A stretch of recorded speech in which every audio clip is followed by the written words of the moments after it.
Почитувани, добар ден. Гостин во неделното интервју на Радио Слободна Европа е акторот Бојан Кирковски. Вработен во театарот за деца и младенци, дел од независниот театар Артопија и стендап комичар.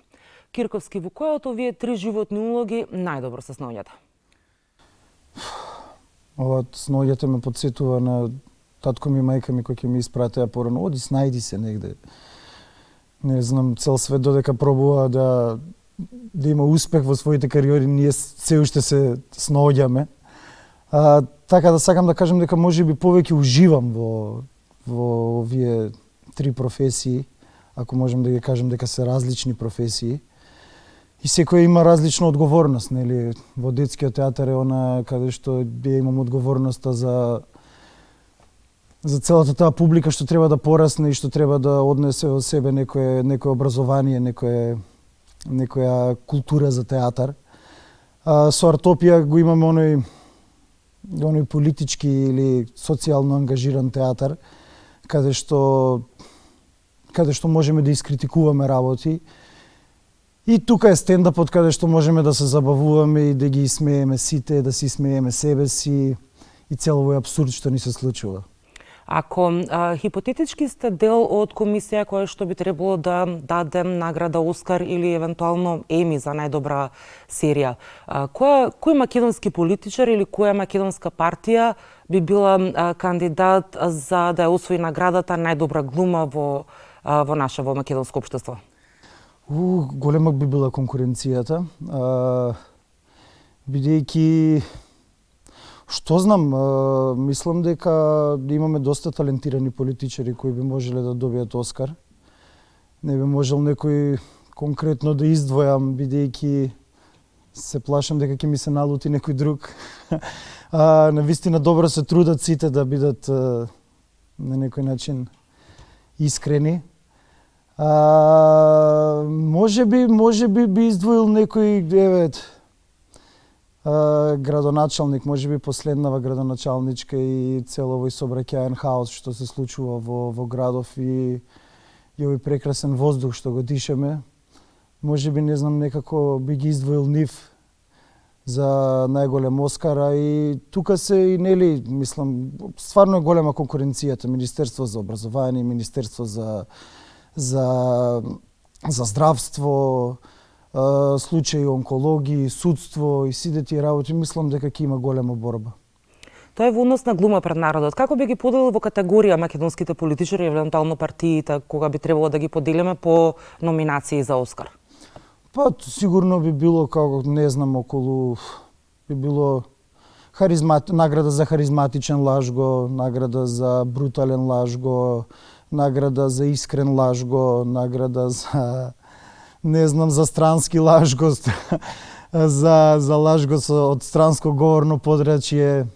Не знам, и тука има и доста жанрови, имаме од време на време акциона демократија, имаме хорор демократија од време на време.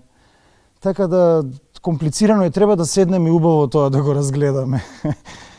Кога сме кај стендап комедијата, што најмногу ги смее македонските граѓани? Дали се тоа политичките шеги или можеби шегите кои што се однесуваат на секојдневниот живот? Тоа баш го размислував и го приметувам во последно време. Политичките шеги не се оние што ги смеат, што го смее многу народот. Сакаат да слушнат, ама не се опуштаат да се насмеат, некако проверуваат кој е тука, да не има некој од страна. Некако повеќе се возбудува народот на овие шеги за, не знам, за обични работи, ако исмееш некој пејач или ако исмееш некоја нормална работа или некој покутар карактер да го фатиш од човек, и луѓето сакаат да се смеат некако на послабиот. Чудно е, не се смеат толку често на овие што се политичари или не знам дали е тоа од страф, не знам дали е тоа од преку глава што им е дојдено. Ама мислам дека повеќе се смеат на секојдневниот живот. Во јавноста се добива впечаток дека веќе живееме во едно општество опколено со политичка сатира. Колку хуморот на оваа тема може како производ да се продаде? Знаете, ние живееме во една ситуација на апсурд. Кавка кога би дошол сега да пишува и да го ставиме во некоја македонска институција, не знам, лупам, матично, човекот ќе рече ова е премногу и за мене. Мислам ќе ја фрли тетратката и ќе рече ова е премногу и за мене. Така да ова е, не знам колку е хумор, колку е трагедија, колку е абсурд. Но да, материјалот е сосема доволен за да има доста место да се работи. Покрај политичката статира во стендап настапите, во представите во Артопија изразувате политички став и бунтовност кон општествените појави и неправдата во вашата фела. Бевте дел и од шарената револуција. Имало ли некакви последици кон вашата работа? Дали може би станува збор за цензура или евентуално притисоци, закани, може би недобивање на некоја улога или слично нешто? Па не сме, мислам, мене барем ми се нема случајно такво нешто да бидам цензуриран или да бидам ограничен во некоја сфера. Да, бев дел од мислам, не можам да кажам дека бев дел од шарената револуција, не бев јас организатор или нешто, бев дел од еден протест кој што имаше идеја да се побуни за доста од работите што ни пречеа во тој период. Мислам, тие работи ни пречат и денес. Не гледам дали е нешто сменето, мислам, не можам да осетам дека е нешто посебно сменето. Нашата задача е да бидеме ние како граѓани дел од протести кои што се борат за нешто за да ни биде подобро. Бев дел сум и од протестот за онкологија, ќе бидам дел од уште многу протести, но сакам мене желбата ми беше и се надевам дека исполнив околу додека се случуваше онаа шарена револуција, пробав преку својата професија да направам нешто, нели ја направивме онаа представа да го поздравиш и да ми го бациш, која е доста популарна и ден денес и доста актуелна, иако е направена пред 6 години, можеби и 7. До ден денес се уште популарна и мислам дека и што ме плаши дека ќе остане да биде популарна. Знаете, кај нас е малку тоа е повеќе на чаршиски, доколку некој е цензуриран или нешто му се случува. Доволно сме во лоша ситуација, па уште некој да ти земе нешто. Не знам. Така барем јас гледам на работите. Во представата Кужурец обработувате тема од вистинет настат, познат во јавноста како скандалот Јавна соба. Во представата на Милчин ужигнатост, авторот како да живее во Карпош 4, како да пишува за македонската политичка сцена. Представата глумици исповеднички се вклучува во некој вид во движењето МИТУ. Дали и колку вашиот крик на сцена го слушаат политичарите? Не можам да кажам дека допира нешто до нив, бидејќи тие не ни доаѓаат да ги гледаат овие представи. Причината не ја знам која е, зашто не доаѓаат. Нам ни е поважно да допре до народот, до публиката, до сите оние кои што се засегнати, кои го гледаат тоа секојдневие и да разбере дека може да пуштат крик, дека може да пуштат глас, дека може да се побунат околу целовој систем кој не функционира, кој има огромни дупки што треба многу време да се потполнуваат и рани да залечуваат, бидејќи не гледам некоја промена кај нив, без разлика колку и представи да се одиграни кои што посочуваат на конкретни проблеми. Во изминативе 6 години се сменија 5 министри за култура. Колку во нивните стратегии имаше место за независната сцена?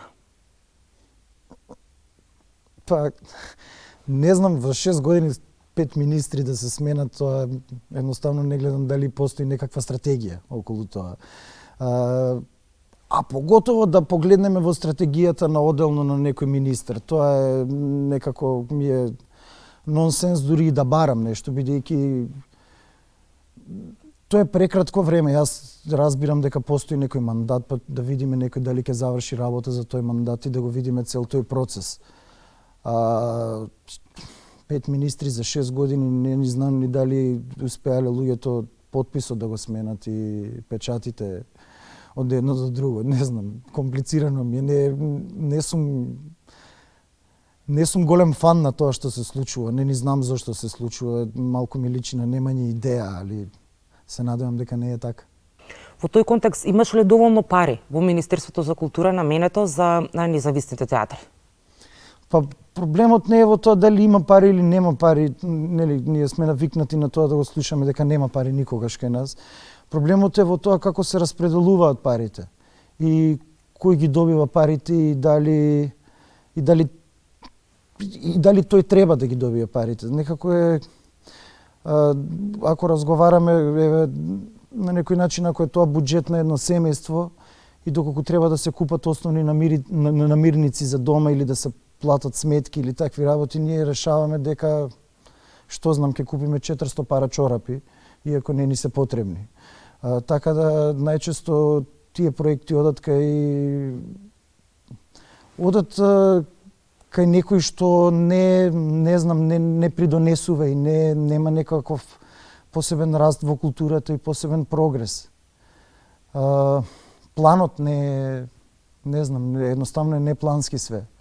Артопија, според незиното CV како независен театар, за истиот тој период од 6 години изведе на сцена 6 нови различни представи, со кои освоивте десетици меѓународни награди.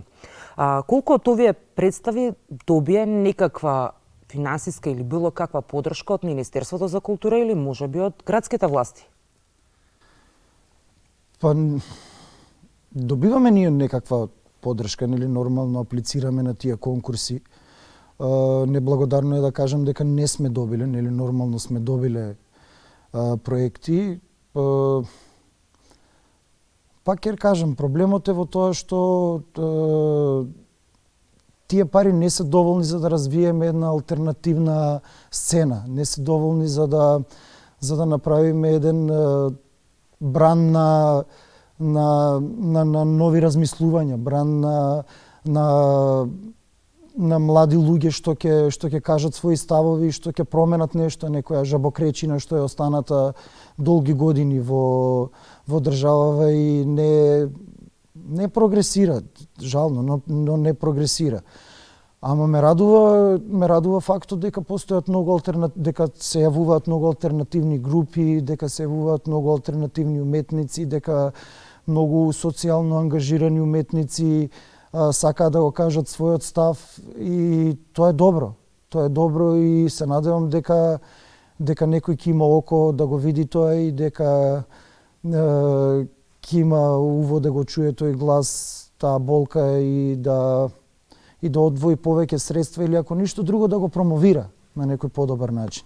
Ви гледате, тие пари не се доволни за поставување на една представа. Како се финансирате? Како успевате да изведете одредена представа ако немате доволно пари за да го направите тоа? Па со помош на трикови и магии. Најчесто тоа се случува. Пробуваме, например, не знам, затоа сме алтернативна сцена. Не знам, најчесто импровизираме сценографии, импровизираме костими, работиме со приватни костими, најчесто се држиме до тоа што сакаме да го кажеме. Се бориме, се мачиме. Ви благодарам за разговорот. Ви благодарам и вас. Вам, почитувани, ви благодарам што го следевте неделното интервју на Радио Слободна Европа. До гледање.